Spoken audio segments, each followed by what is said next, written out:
But his face mask came off. His face. I knew it was going to be a good day of football when I woke up and heard Alex Smith say this. He played in the most uncompetitive division, I think, in NFL history. Alex Smith cheated death just to talk trash about Tom Brady. Smith is the real GOAT. Now, it took a disgusting 29 minutes to get the first touchdown on Sunday, and it was the Titans of all teams to break the drought. The Bills lose in overtime for the 6th straight time. We rehashed the Turkey Day and Black Friday games. The Patriots may be tanking, and the Steelers' succession from Canada proves to be the right move. Not to be confused with the Panthers' Reich moves. The real winners and losers from NFL Week 12 will be revealed after the Blop 10. Look, when I started the Blop 10, I had modest, humble aspirations, you might say. I simply wanted the Blop 10 to be the most popular Blop show in human history, and now the FDA is banning it because it's making non-mothers lactate. Infants are stealing cocaine to stay up all night watching it, and men's sperm counts are increasing so much they're having heart attacks. Blop 10. Mike McDaniel was cold. I'm cold.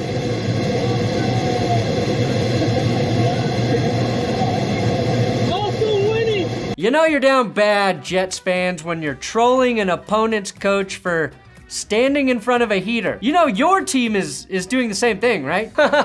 Using a heater for warmth. Coward. Number 9, America raising their sports children right. Flop 8, they came after the red zone. We have an alarm going off in the studios of NFL Red Zone right now. I don't know who they are, but this cannot be allowed. Do not know the nature of the emergency. Alarm continues to go off here in our facility in Inglewood. If this threat is real, I will become a Navy SEAL and master of karate to defend Scott Hansen at all costs. Number 7, Greg Dortch, who stands a towering 5'7", trailing by 29 points, hits LA with the too small sign. Short guys get to make short jokes, no flag. Number 6.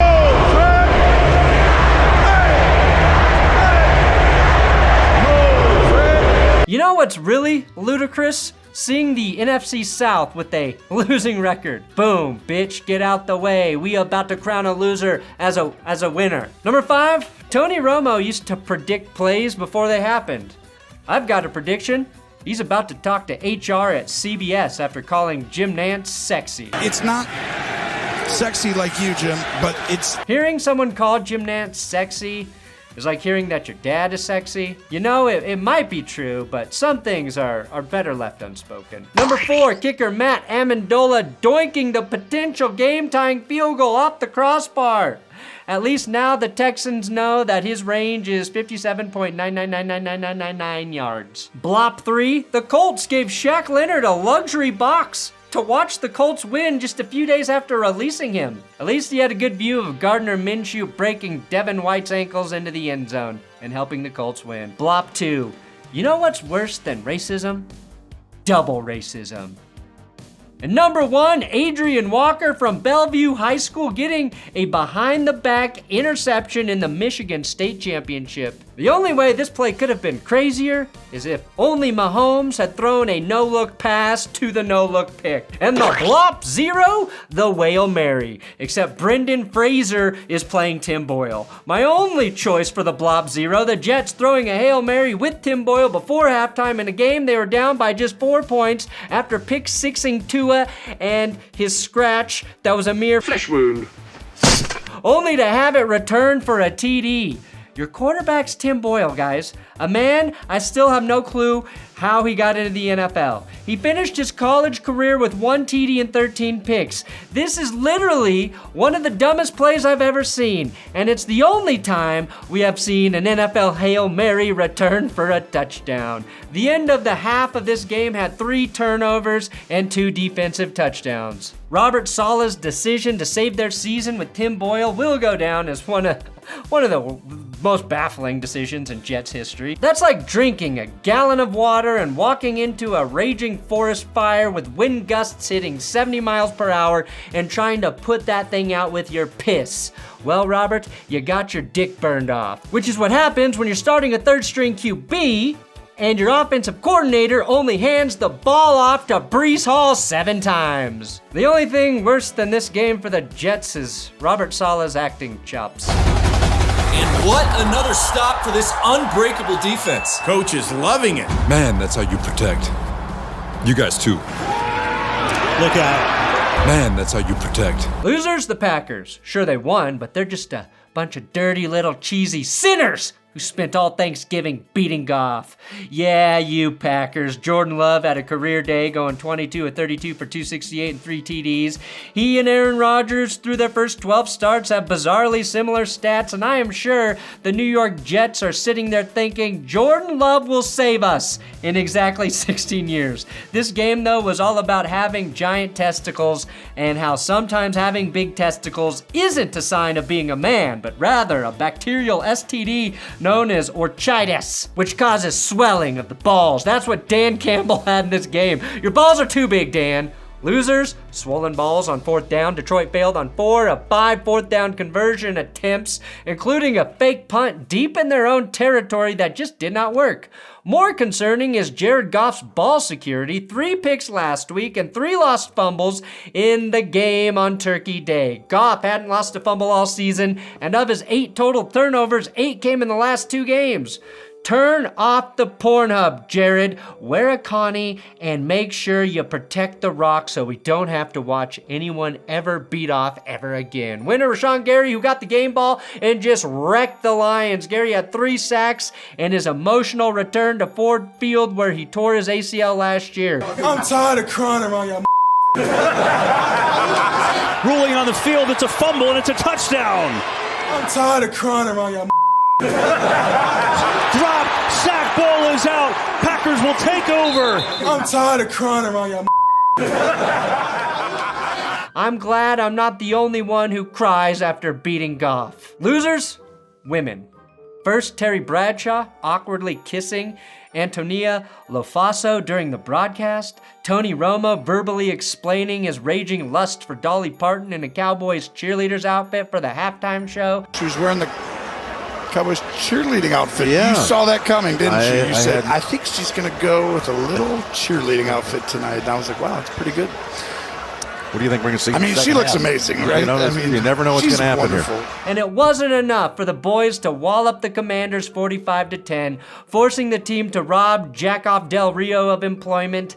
Then the Dallas Cowboys went into the Salvation Army bucket and stole food from the needy and ate it in front of all of us like a bunch of soulless savages. Since Dak helped steal from the poor, I'm stealing the winning QB award away from him, which he deserved with 4 touchdowns and a league-leading 142 passer rating. Winner, Duran, I'm anything but bland, setting the record for most pick sixes in a season as he turducked and dodged his way into the end zone with his 5th pick six of the year. 13 teams still don't have a pick six this season.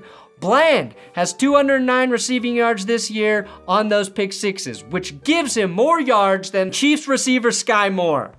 At least it did when I wrote this back on Thursday. I didn't update it. Losers, the future of the human race. As we all watched the 49ers annihilate the Seattle Seahawks, we also saw NFL trainers reassemble Christian Frankenbot McCaffrey.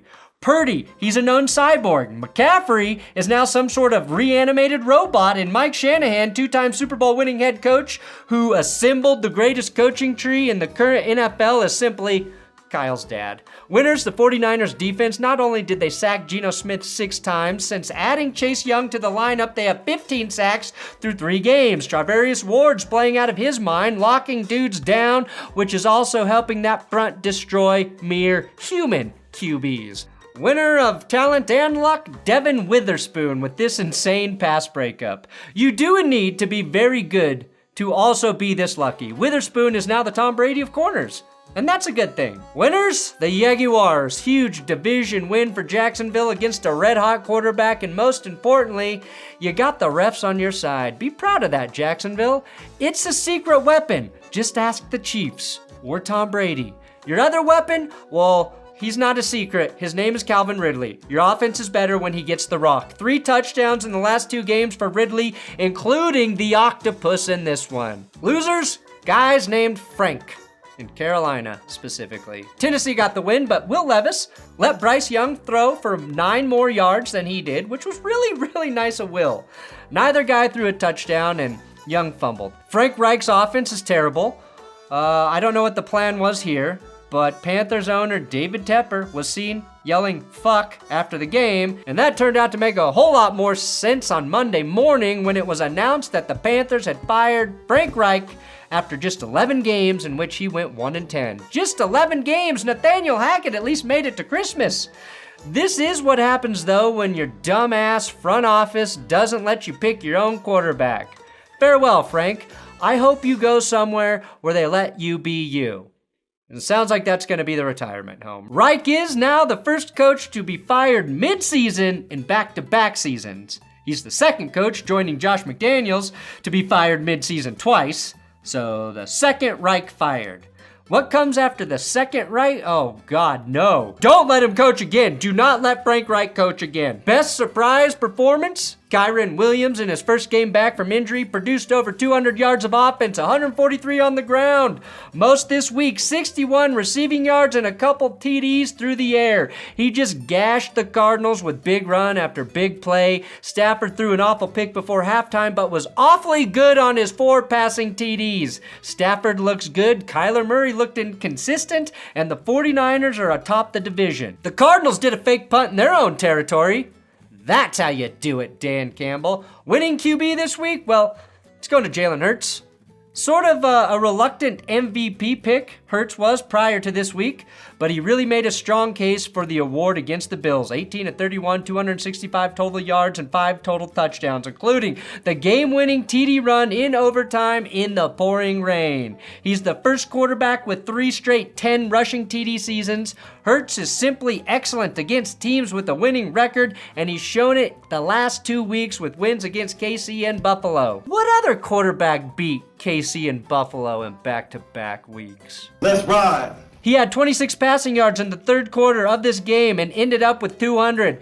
He's just got that extra gear when it matters, and at this point it's hard to imagine anyone else winning MVP. Winning kicker, Jake Elliott blasting this 59-yarder in the rain to send the game into OT. Losing stat, the Bills in overtime. Josh Allen has never won a game in overtime. That's ridiculous. That's insane to me. And it's because he's been pretty good in a lot of these OT games. He led a scoring drive on the first series in OT, settled for a field goal, and was just a miscommunication with Gabe Davis away from getting the dub. My losing QB, I was tempted to give this award to Desmond Ridder for how disturbingly ugly his numbers were in a victory. Also, if you remove Ridder's 2 picks, he had basically the same stat line as Russ, and I don't want to get into those waters. But for the first time in history, I'm giving losing QB awards to 2 guys.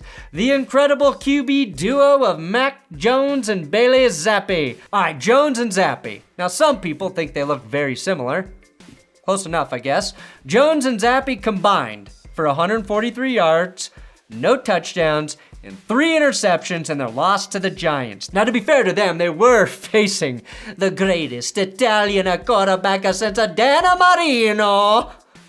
Jones and Zappi absolutely had no sauce, no swag, and probably wouldn't be allowed to set foot in their parents' houses after this game, let alone live there. Jones was, of course, benched for Zappi during this game, the 197th time that's happened this season, and the Patriots still failed to cross the 7-point barrier despite nearly 150 rushing yards.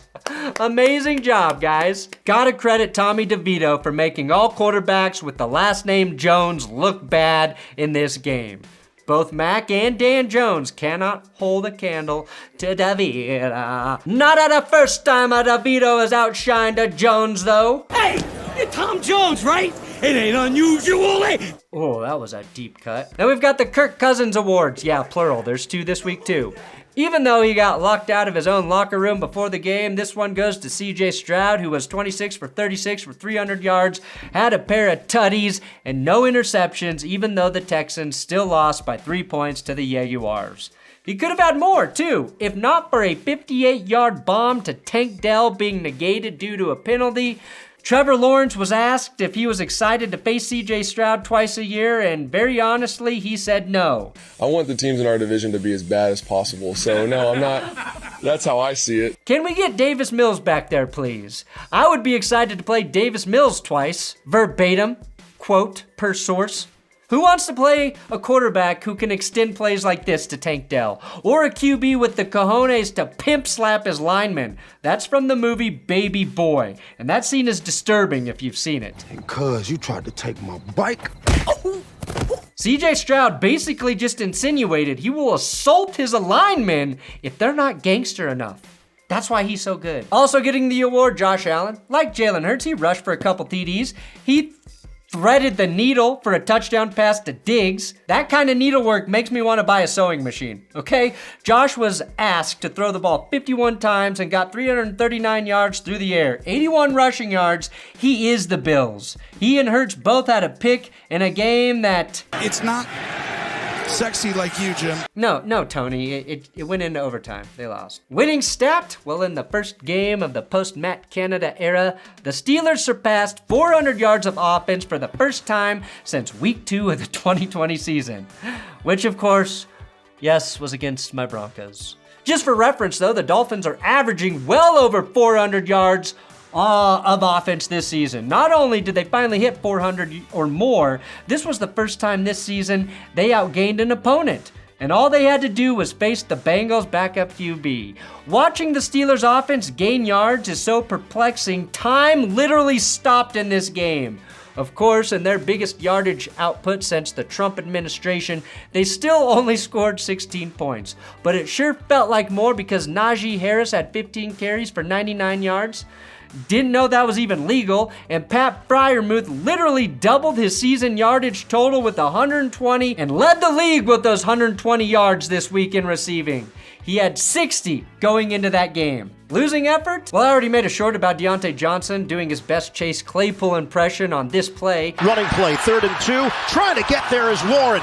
The ball pops free, and it's a live ball, scooped up by DJ Turner. Winning coach, Andy Reid, who became the winningest coach in Kansas City Chiefs history after their win against the Raiders, beating out the legendary Hank Stram with his 125th win since he was hired all the way back in 2013. Reid, by the way, also has the most wins in the history of the Philadelphia Eagles, making him the only man to have the most coaching wins for 2 different NFL franchises. That's crazy. Here's my advice to you, Andy. You've done all there is to do in Kansas City.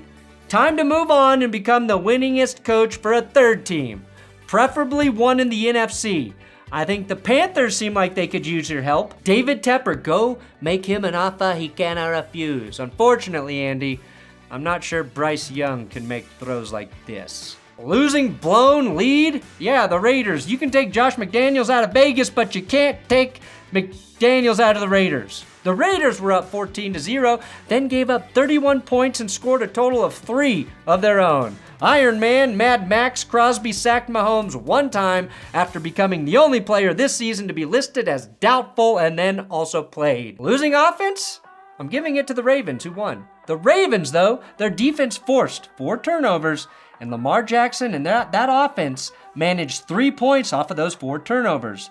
What are you, the Broncos a few weeks ago? Ultimately, the Ravens won, but this is a game they should have blown LA out. Instead, they let Herbie cut the lead down to 3, after which Justin Tucker missed a field goal. He's having one of his worst seasons ever, and he's still one of the best kickers in the league, so that's actually pretty good. For me to fear the Ravens, I just need to see more consistency from their offense. Luckily, the D bailed them out one last time, forcing Herbert's last real game-saving throw to look as dumb as his final throw from the week prior. And Zay Flowers, who had 5 receptions in this game, came in during near garbage time and really sought revenge on the Chargers for taking Quentin Johnston over him. Johnston had 1 catch for 7 yards and was benched in this game.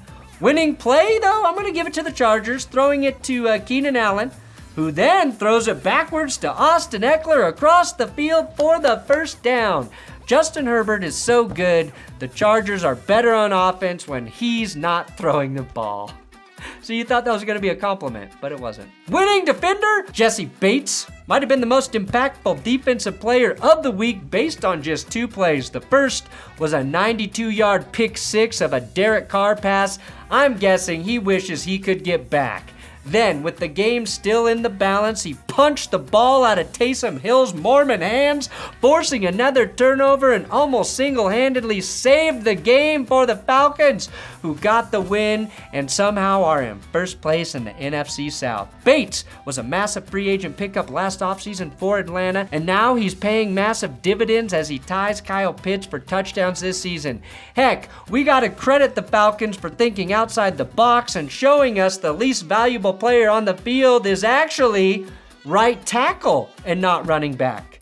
No right tackle? No problem. Losing injuries, Saints receivers Derek Carr, per usual, was both very good and awful in the same game, but Chris Olave was on a tear before suffering a concussion. He had 7 catches for 114 yards. Michael Thomas was already out of this game, and New Orleans lost Rashid Shaheed with a thigh injury as well.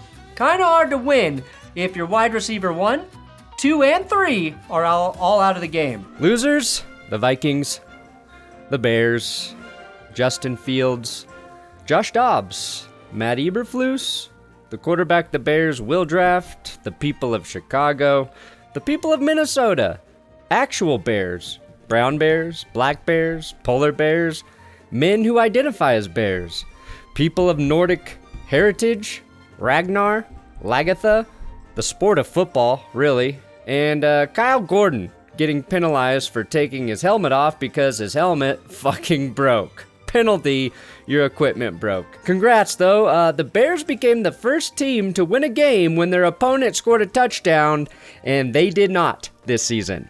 I expect the NFL to apologize to anybody who was forced to watch this game.